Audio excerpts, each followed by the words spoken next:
Can we start, sir? No, no problem. I will take your time.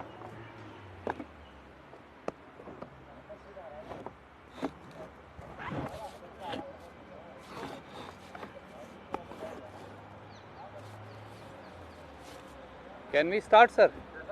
Okay. Okay. नमस्कार साथियों, आज मध्य प्रदेश में भाजपा का कार्यकर्ता महाकुंभ, जुमलों का महाकुंभ निकला। प्रधानमंत्री ने शिवराज के नाम और काम दोनों से कन्नी काट ली।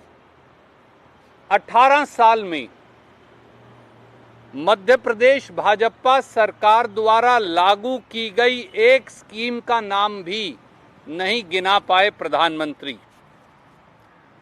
करोड़ों रुपया पानी की तरह बहाकर मध्य प्रदेश में आयोजित किया गया भाजपा का कार्यकर्ता महाकुंभ आज हारी हुई शिवराज सरकार की तरह ही फ्लॉप शो साबित हुआ।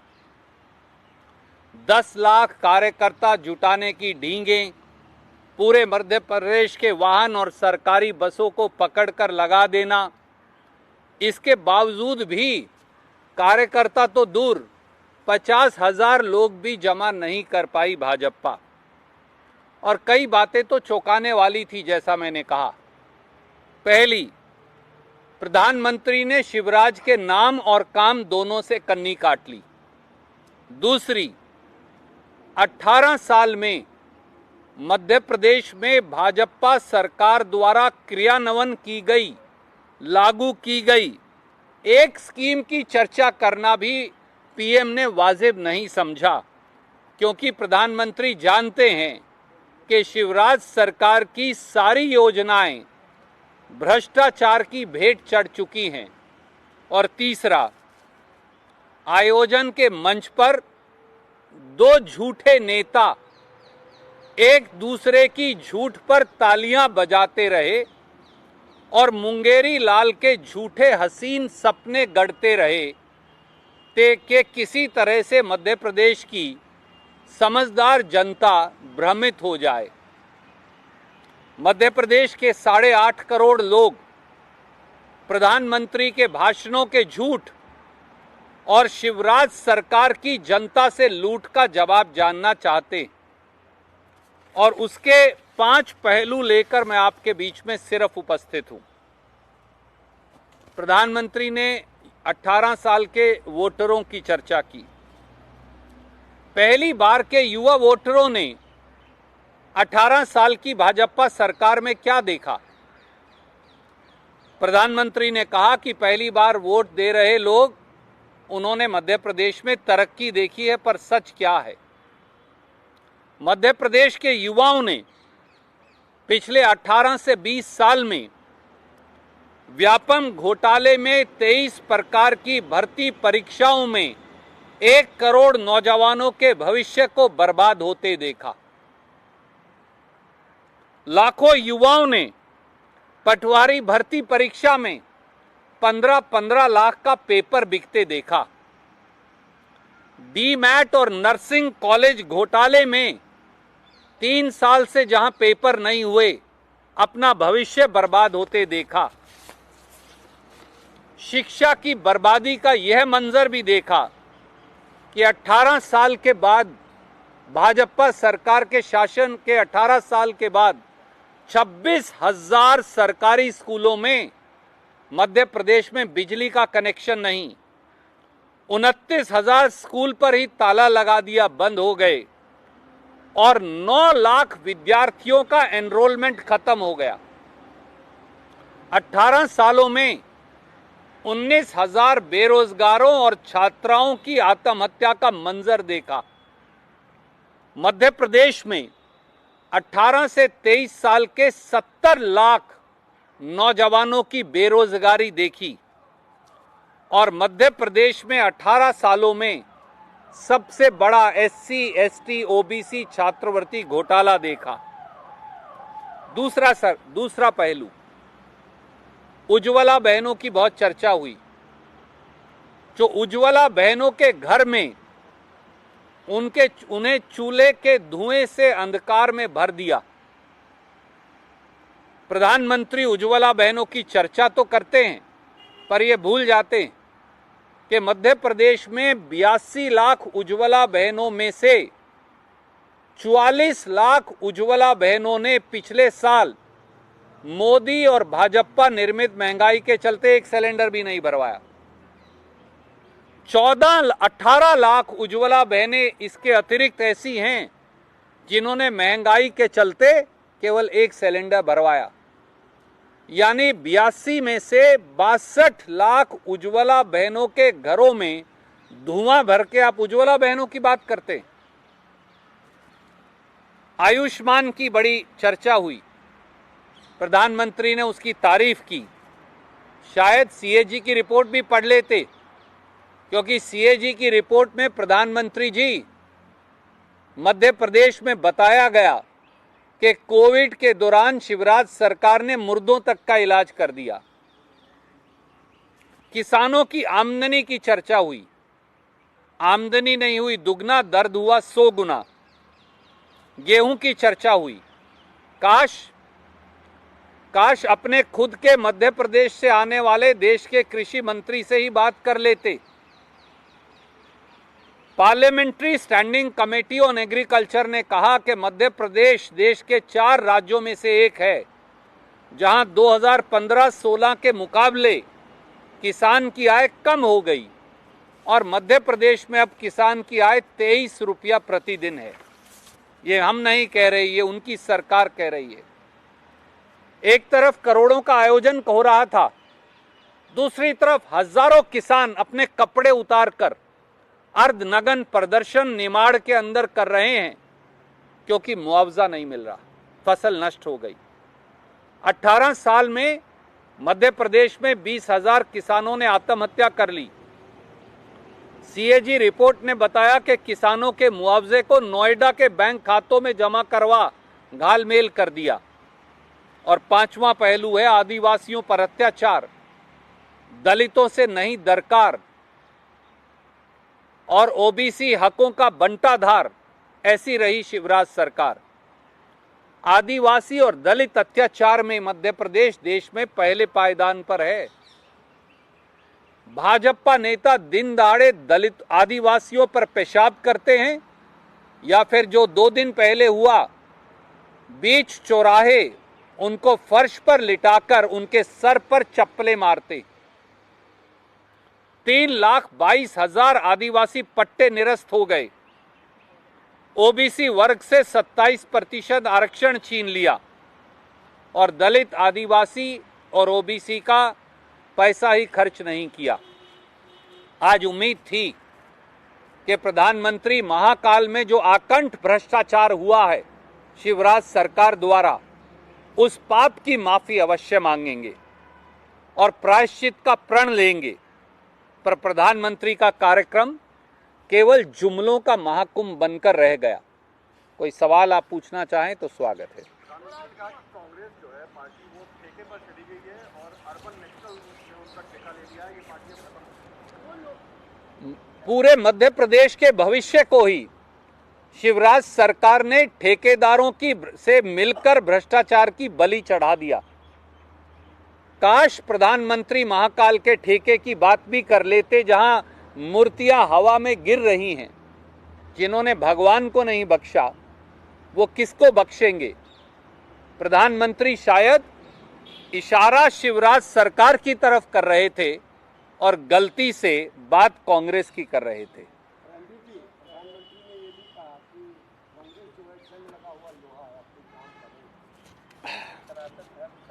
लोहा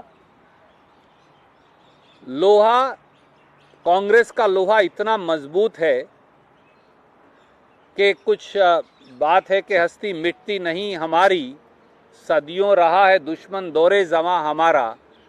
प्रधानमंत्री जी, कांग्रेस का जो लोहा है उसने इस देश को मजबूत किया है, इस देश को बनाया है, इस देश की संरचना की है। हमें चीन से लोहा लाकर मूर्तियां बनाने की जरूरत नहीं पड़ती। कांग्रेस ने कुर्बानी के लोहे से इस देश को सींचा है, सींचा था और सींचती रहेगी।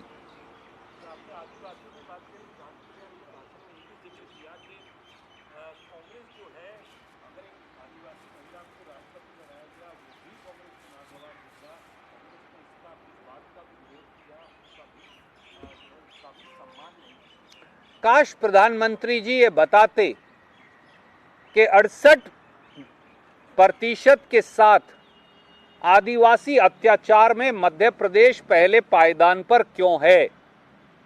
काश प्रधानमंत्री ये बता पाते कि 3,22,000 आदिवासियों के पट्टे मध्य प्रदेश में क्यों खारिज हो गए।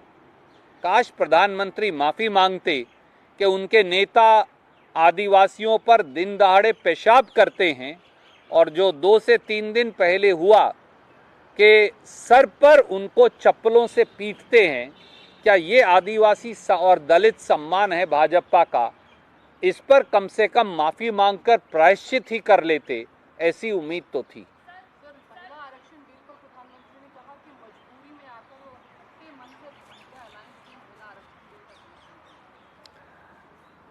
मैंने मध्य प्रदेश में भी ये कहा था, महिला आरक्षण बिल है क्या।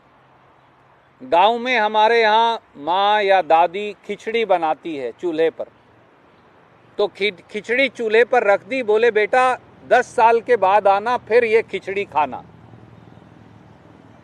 जैसा श्री राहुल गांधी जी ने कहा, ओबीसी वर्ग को, पिछड़े वर्गों को आरक्षण क्यों नहीं, महिलाओं को, पिछड़े वर्गों की महिलाओं का क्या कसूर है। ये आरक्षण आज से लागू क्यों नहीं हो सकता। इसके लिए आप कह रहे हैं पहले सेंसस करेंगे।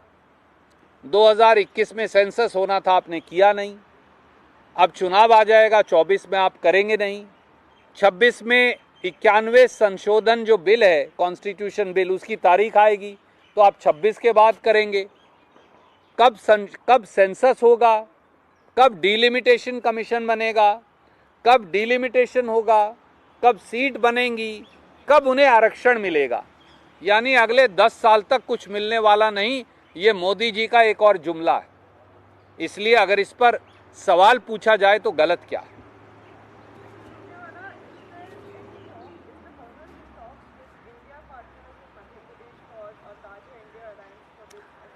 आई थिंक हमने ये पहले से ही कहा है कि मध्य प्रदेश में कांग्रेस अपने बलबूते पर चुनाव लड़ने में सक्षम है और हम अपने बलबूते पर ही चुनाव लड़ेंगे। समाजवादी पार्टी की भी सीटें देने की तैयारी है। अभी तक इस प्रकार की कोई बात चर्चा नहीं हुई। ज़रूर श्रीमान कमलनाथ जी से उनके नेता इन टच हैं। इस पर अगर कोई आगे बात बढ़ेगी तो हम आपको सूचित करेंगे। अभय चौटाला सर, इंडिया के तमाम नेताओं को अभय चौटाला ने देवीलाल की जयंती पर बुलाया था। मल्लिकार्जुन खड़गे साहब से वो मिलकर गए थे, न्योता भेजा था। तो कांग्रेस क्या उनको इंडिया लाइन पर लेने की तैयारी में है, या कांग्रेस का कोई वहाँ जाना था, गया नहीं।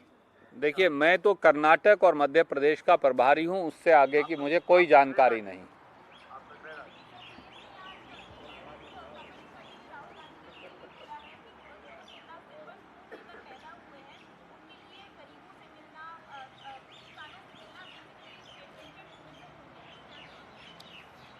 दुर्भाग्य से इस देश के भिन्न भिन्न समाज और पेशों में काम करने वाले लोगों का दर्द अब भारतीय जनता पार्टी के नेतागण ना समझते हैं, ना आत्मसात कर सकते हैं। अगर श्री राहुल गांधी हमारे ट्रक ड्राइवर साथियों से मिलते हैं, अगर श्री राहुल गांधी पेशे से जो हमारे मैकेनिक भाई हैं उनकी बात उठाते हैं, अगर वो हमारे कुली साथियों की बात उठाते हैं, अगर वो देश के किसान की पीड़ा को आत्मसात करते हैं, साझा करते हैं, हाईलाइट करते हैं, तो भाजपाइयों के पेट में दर्द क्यों होता है। जो काम मोदी जी को करना चाहिए, जो काम मध्य प्रदेश में शिवराज सिंह को करना चाहिए, वो देश में राहुल गांधी और मध्य प्रदेश में कमलनाथ जी, दिग्विजय जी, अरुण यादव जी, जीतू पटवारी जी, कमलेश्वर पटेल जी, ओमकार मरकम जी हमारे नेता कर रहे हैं। और इस बजाय इसके के तकलीफ जाने और आंसू पहुंचे, वो मरहम लगाने वालों का मजाक उड़ाकर अपने अहंकार को प्रदर्शित कर रहे हैं।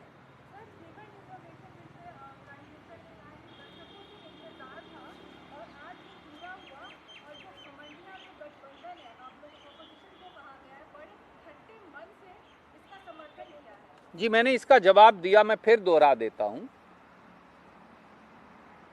विमेन रिजर्वेशन लागू कब होगा, क्या इसका कोई जवाब मोदी जी दे सकते हैं? राहुल गांधी जी और हम सब बार बार पूछ चुके।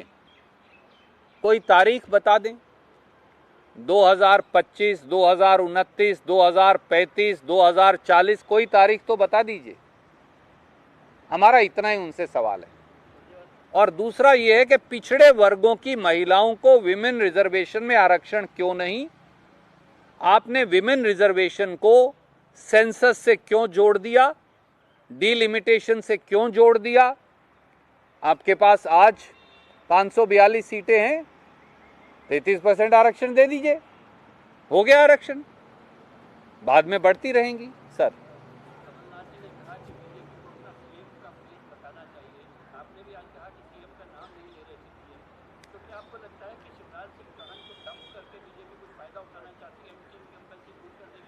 देखिए, भारतीय जनता पार्टी को एक बात साफ है और प्रधानमंत्री आज उसका इशारा कर गए। प्रधानमंत्री शिवराज सरकार के नाम और काम दोनों से कन्नी काट गए। तो ये व्यक्ति विशेष नहीं, वो अपनी पूरी सरकार की एक स्कीम नहीं गिना पाए। कितने शर्म की बात है। प्रधानमंत्री किसी प्रदेश में जाएं जहां 18-18.5 साल से उनकी सरकार हो, 18.5 साल में एक स्कीम ना बता पाए प्रधानमंत्री कि मध्य प्रदेश में भाजपा की सरकार ने एक स्कीम लागू की। क्या यह नहीं दर्शाता कि हारी थकी बौखलाई छटपटाई भारतीय जनता पार्टी ये जान चुकी है कि उनकी राजनीतिक विदाई का समय आ गया है और जैसा डूबते को तिनके का सहारा, भाजपा को जुमलों के महाकुंभ का सहारा।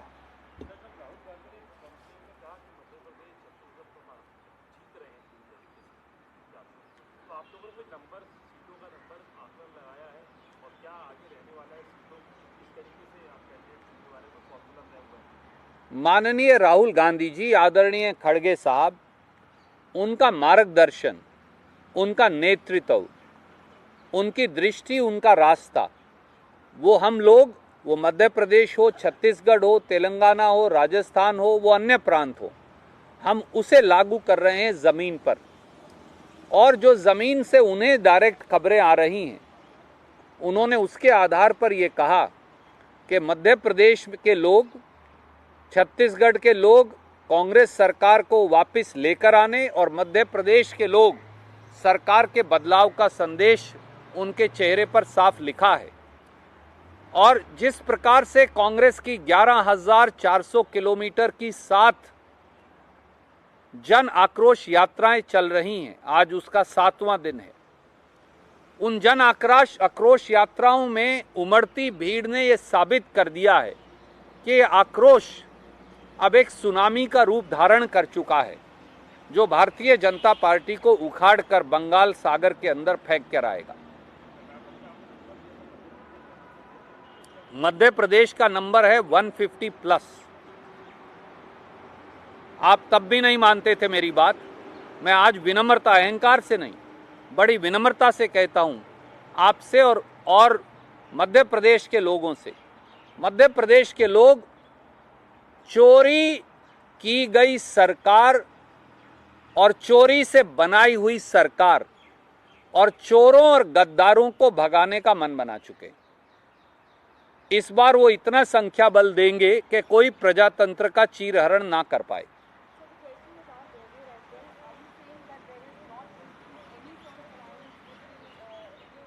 Ma'am, I think I have made myself extremely clear.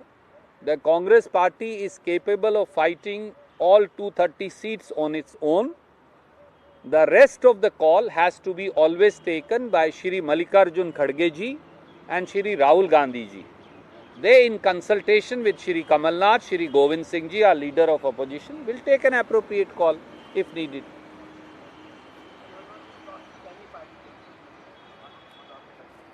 जो भी दूसरे दल हैं, वो उनसे हमारे प्रदेश कांग्रेस के अध्यक्ष श्री कमलनाथ जी इन टच हैं।